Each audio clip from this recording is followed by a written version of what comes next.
മത്തായി ശ്ലീഹായുടെ സുവിശേഷം 20:13. മത്തായി ശ്ലീഹായുടെ സുവിശേഷം 20:13. മത്തായി സുവിശേഷം 20-13 തിരുവചനം. അവൻ അവരിൽ ഒരുവനോട് ഇങ്ങനെ മറുപടി പറഞ്ഞു, സ്നേഹിത, ഞാൻ നിന്നോട് ഒരനീതിയും ചെയ്യുന്നില്ല. ഒരു ദനാറയ്ക്കല്ലേ നീ എന്നോട് സമ്മതിച്ചിരുന്നത്. അതായത് ദൈവത്തിൻ്റെ ഒരു നിലപാടിതാണ്. ദൈവത്തിൻ്റെ നിലപാടാണ് ഈശോ വ്യക്തമാക്കുന്നത്. അതായത് സ്നേഹിത, നിന്നോട് ഞാൻ ഒരു അനീതിയും ചെയ്തിട്ടില്ല.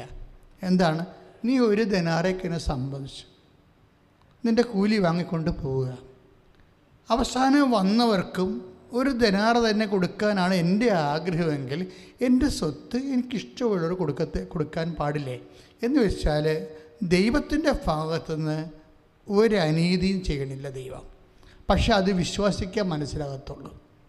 അത് മനസ്സിലാക്കണമെങ്കിൽ പരിശുദ്ധാത്മാവ് എക്സ്ട്രാ വേണം. അവിടെയാണ് വിഷയം വേണ്ടത്. പരിശുദ്ധാത്മാവില്ലാത്ത ലോകത്താന്മാർ കാണുമ്പോൾ എല്ലാത്തിലും അനീതി കാണും. കാര്യം എന്താണ്? അവന് അത് കാണാനുള്ള പ്രത്യേകമായ ദൈവത്തിൻ്റെ മനസ്സറിയാനുള്ള. ഇപ്പം നമ്മളെ എഫേസ്യസ് ലേഖനം 1:18 ശ്രുതികട്ടെ ഹല്ലേലൂയ ഹല്ലേലൂയ ഹല്ലേലൂയ ഹല്ലേലൂയ യേശുവേ ആരാധന ആരാധന ഹല്ലേലൂയ ഹല്ലേലൂയ ഹല്ലേലൂയ. എഫേസ്യസ് 1:18. ഏത് തരത്തിലുള്ള പ്രത്യാശയിലേക്കാണ് അവിടുന്ന് നിങ്ങളെ വിളിച്ചിരിക്കുന്നതെന്നറിയാനും വിശുദ്ധർക്ക് അവകാശമായി അവിടുന്ന് വാഗ്ദാനം ചെയ്തിരിക്കുന്ന മഹത്വത്തിന്റെ സമൃദ്ധി മനസ്സിലാക്കാൻ നിങ്ങളുടെ ആന്തരിക നേത്രങ്ങളെ അവിടുന്ന് പ്രകാശിപ്പിക്കട്ടെ. എന്ന് വെച്ച് കഴിഞ്ഞാൽ വിശുദ്ധർക്ക് അവിടുന്ന് നൽകുന്ന പ്രത്യാശയുടെ അടിസ്ഥാനം ദൈവത്തിൻ്റെ മഹത്വമാണ്. അതറിയാൻ നമുക്ക് എന്താണ്? ആന്തരിക നേത്രങ്ങളെ പ്രകാശിപ്പിക്കട്ടെ. അപ്പോൾ ദൈവികമായ പദ്ധതികൾ നമ്മൾക്കറിയണമെന്നുണ്ടെങ്കിൽ ഈ ആന്തരിക നേത്രങ്ങളെ പ്രകാശിപ്പിക്കണം. അതായത് ആന്തരിക നേത്രങ്ങളെ പ്രകാശിപ്പിക്കുന്നത് പരിശുദ്ധാത്മാവാണ്. ഇപ്പോൾ പരിശുദ്ധാത്മാവ് നിറയുമ്പോഴാണ് ദൈവം നീതിമാനാണെന്നുള്ള കാര്യവും നമുക്ക് മനസ്സിലാവുന്നത്. പിന്നെ എന്ത് ചെയ്യും? നമുക്ക് ഒന്നുകൂടി വായിച്ചോളൂ ശ്രുതികട്ടെ ഹല്ലേലൂയ. ഏത് തരത്തിലുള്ള പ്രത്യാശയിലേക്കാണ് അവിടുന്ന് നിങ്ങളെ വിളിച്ചിരിക്കുന്നതെന്നറിയാനും വിശുദ്ധർക്ക് അവകാശമായി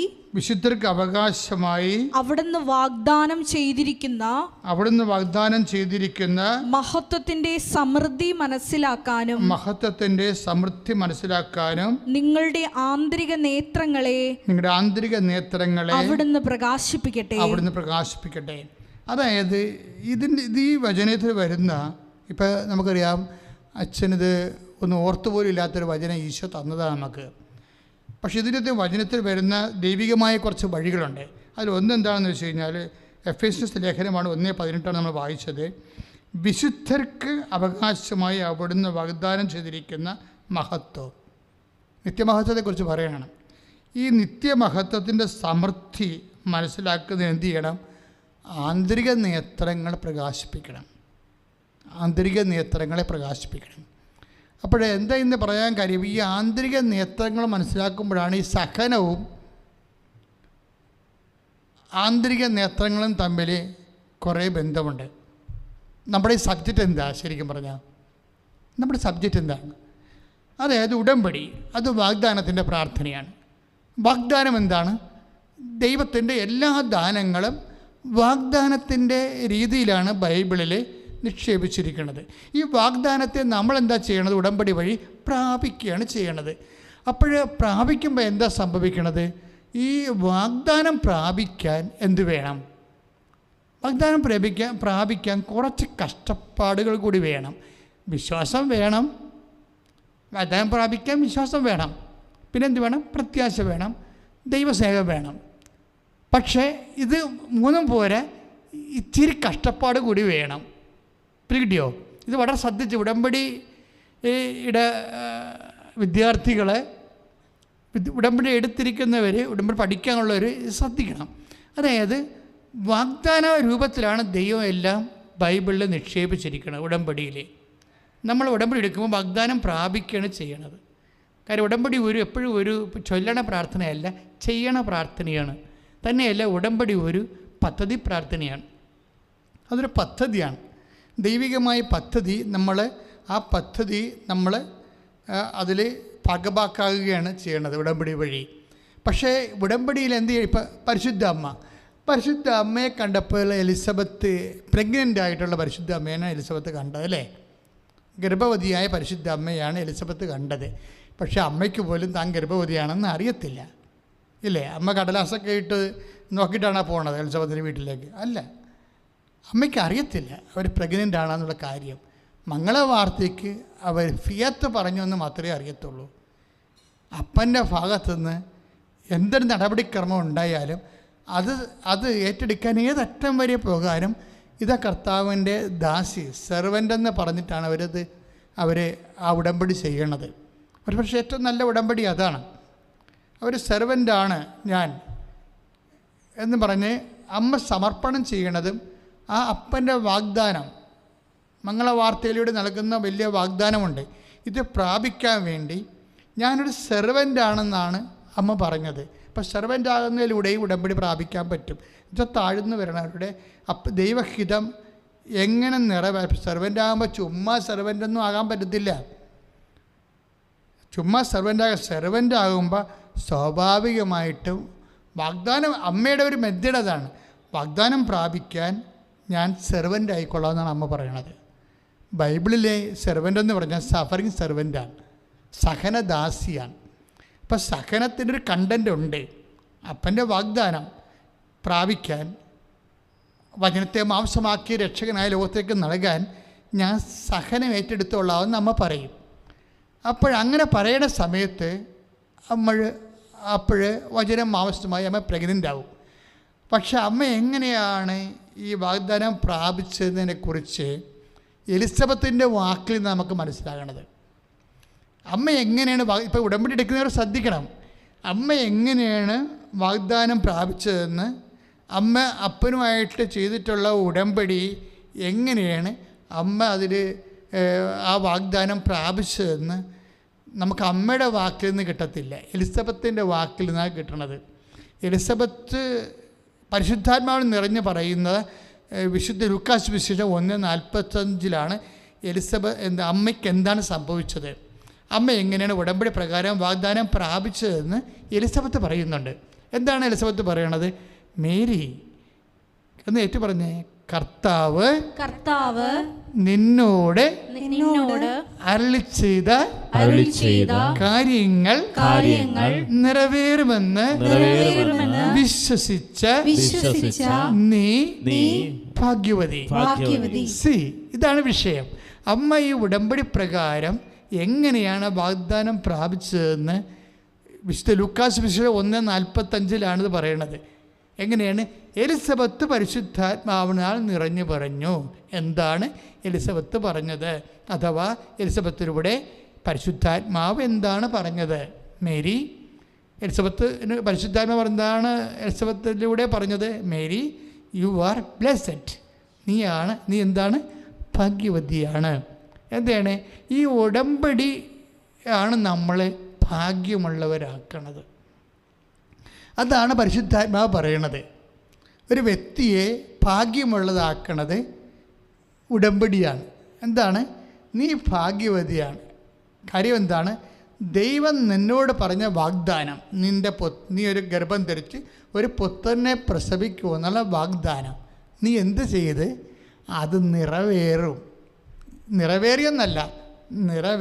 ഭാവിയാണ്, പ്രത്യാശയാണ്. അപ്പോൾ ഉടമ്പടിയിൽ അമ്മയ്ക്കുണ്ടായിരുന്നത് എന്താണ്? പ്രത്യാശ. അമ്മയ്ക്കുണ്ടായിരുന്നത് എന്താണ്? പ്രത്യാശ എന്താണ് എന്ന് പറഞ്ഞാൽ ഉടമ്പടി പ്രകാരം അപ്പൻ്റെ വാഗ്ദാനം നിൻ്റെ ജീവിതത്തിൽ നിറവേറുമെന്ന് നീ വിശ്വസിച്ചു. അതാണ് സംഭവം. അപ്പോൾ 2 കാര്യങ്ങൾ അവിടെ ഉണ്ട്. എന്തൊക്കെ ഉണ്ട്? ഒന്ന്, പരിശുദ്ധ അമ്മയുടെ വിശ്വാസം. ഉടമ്പടി പാലിക്കാൻ, ഉടമ്പടി നിറവേറാൻ നമുക്ക് ആവശ്യമായത് എന്താണ്? ഒന്ന്, വിശ്വാസം. രണ്ടാമത്തേത് എന്താണ്? പ്രത്യാശ. രണ്ടാമത്തേത് എന്താണ്? പ്രത്യാശയാണ് വരണത്. അപ്പം നമ്മളൊന്ന് ശ്രദ്ധിക്കണം. ഉടമ്പടി എടുത്ത ഓരോ ആൾക്കാർക്ക് എന്താ വേണ്ടത്? ഒന്ന്, പ്രത്യാശ. രണ്ടാമത്തേത് എന്താണ്? വിശ്വാസം. അതായത് ഇപ്പോൾ റേച്ചലിൻ്റെ അമ്മയ്ക്ക് അവരുടെ മുടി തിരിച്ചു വരുമെന്നുള്ളത് വിശ്വാസമാണ്, അല്ലേ? അപ്പോൾ വിശ്വാസിച്ചാണ് അവർ ഒന്നാമത്തെ, അത് എന്താ വിശ്വാസമാണെന്ന് പറയാൻ കാര്യം, അവർ ഒന്നാമത് ഉടമ്പടിയിൽ അത് എഴുതിയത് കൊണ്ടാണ്. അവർ 6ാമതാണ് എഴുതിയെങ്കിൽ ഒക്കട്ടെന്നായി പോയേരം.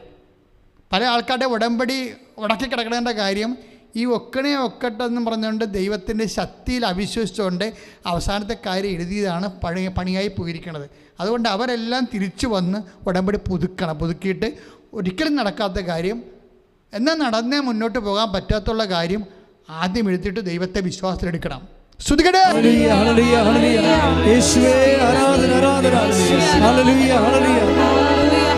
പരിശുദ്ധ അമ്മയ്ക്ക് 2 കാര്യങ്ങളാണ് ദൈവത്തിൻ്റെ വാഗ്ദാനത്തോട്,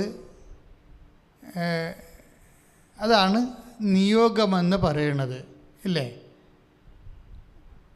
ഉടമ്പടിയുടെ നിയോഗം എന്താണ്? നീ ഗർഭം ധരിച്ച് ഒരു പുത്രനെ പ്രസവിക്കാം.